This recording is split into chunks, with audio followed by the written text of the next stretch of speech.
কিতারে এরা কিতা করস? মামা আপনি আইসেন কে? আমার খবর দিলে আমি তো যাইতাম। আমি আইছি দেখে এটা কোনো দোষ হইছে? আমি তো এই কথা কইছি না। কিতারে তুই আমার উপর বেজার নি কোনো? না বেজার হইতাম করে।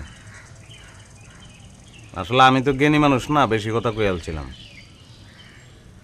আপনার জমি, আপনার ঠেয়া পয়সা, আপনার ফাটা আপনি লেজে কাটেন আর মাথায় কাটেন, আমরা আর কি।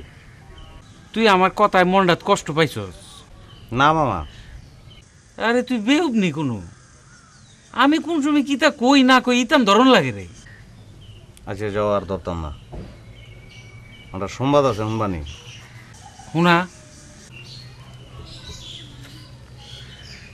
সিলেটের গোলাপগঞ্জ উপজেলার ভাদেশ্বর পূর্বভাগ গ্রামের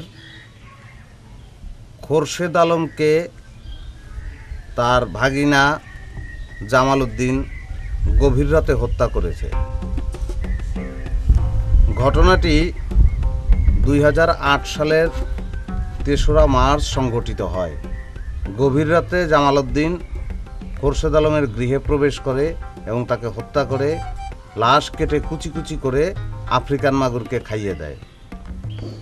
ঘটনাটি এতদিন অপ্রকাশিত ছিল, কিন্তু ওই পুকুরের মাগুর মাছ খাওয়ার পরে ভাগ্নে জামাল উদ্দিন 1 বছর যাবৎ অসুস্থ। কোনো ডাক্তার বৈদ্য তার রোগ নির্ণয় করতে না পারায় সে বাধ্য হয়ে ঘটনা সকলের কাছে স্বীকার করেছেন।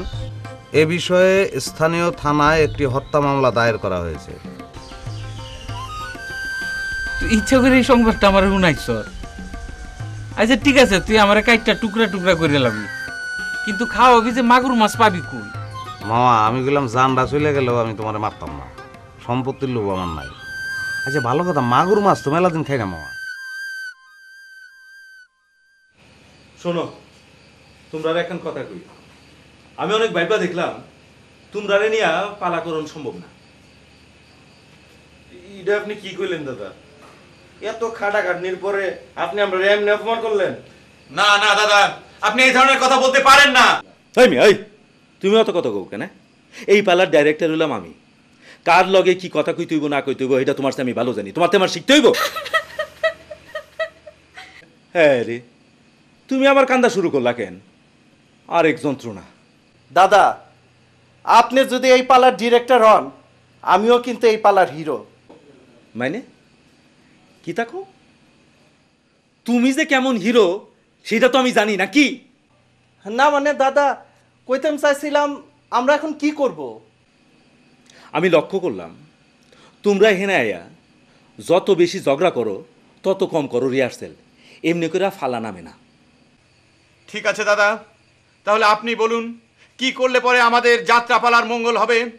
আমি বিদেশ থেকে, আমি ব্যাংকক থেকে যে যাত্রাপালার অভিনয় শিখে এসেছি, আপনি বললে পরে আমি তার সবটুকু আপনার পদতলে ঢেলে দেবো দাদা।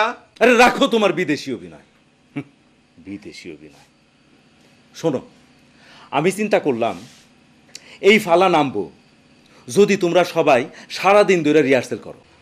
বুঝছি, তাহলে দাদা আমারে বাদ দেন, আমারে মাফ করেন। আরে শোনো শোনো, সারাদিন মানে তো সারাদিন না, যে যখন সময় পাইবা তখন রিহার্সেল করবা। আর সন্ধ্যায় বা বিকালে যখন সবাই একসাথে হইবা তখন সবাই মিলে আবার রিহার্সেল করবা। বুঝছো? ঠিক আছে দাদা, ঠিক আছে। আপনি যে কথা বললেন সেটাই ঠিক থাকলো। আজ থেকে শুরু হয়ে যাবে। আজ থেকে আপনি বুঝতে পারবেন রিহার্সেল কারে কয়। আমি তাহলে গেলাম দাদা, নমস্কার।